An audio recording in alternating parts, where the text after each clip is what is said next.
Պարոն Փաշինյան, ձեր ներկուսակցական քարոզարշավը լուսաբանվում է, հա, ձեր կողմից եւ այնտեղ մի դրվագ տարածվեց, որտեղ դուք Արտաշատի քաղաքապետին ձեռքով հրում եք, բզում եք, որպեսզի լռեցնեք, չտա նախկին ոստիկանապետի անունը եւ չհայտնի, որ այս շենքը պատկանում է Արամ Հովհաննիսյանին։ Ինչ եք փորձում լռեցնել։ Սա արդյոք մենք ընկալենք որպես լռեցման փորձ Արամ Հովհաննիսյանի անունը չտալու համար։ Եվ արդյոք պետք է ենթադրենք, կարծենք, որ նախկինների թալանի մասին խոսող ձեր իշխանությունը փորձում է,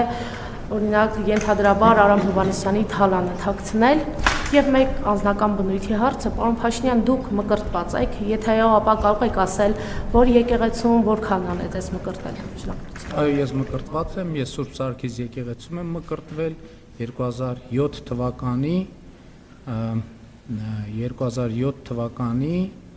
ենթադրում եմ հուլիսի 25-ի կողմերը Շուշանի ծնվելուց որոշ ժամանակ անց երեխաների հետ միասին եւ Տեր Կորյուն քահանան ինձ մկրտել, որը կինոհայրենիքի մեր Բաքվում էր ապրում, ցավոք մահացավ մի քանի տարի անց։ Ինչ վերաբերվում է իմ այդ ռեակցիային, դա ռեակցիա է ուղղակի եւ Արամ Հովհաննիսյանը պաշտոնյա չի եւ պետք է նաեւ պաշտոնյաներին երբեմն թողել հանգիստ իրանք նախկին պաշտոնյաներին իրանք իրանք կյանքով ապրեն, առավել եւս որ այդ շենքը կառուցվել է 15, չգիտեմ 20 տարի առաջ, երբ որ Արամ Հովհաննիսյանը չգիտեմ որտեղ աշխատելիս եղել։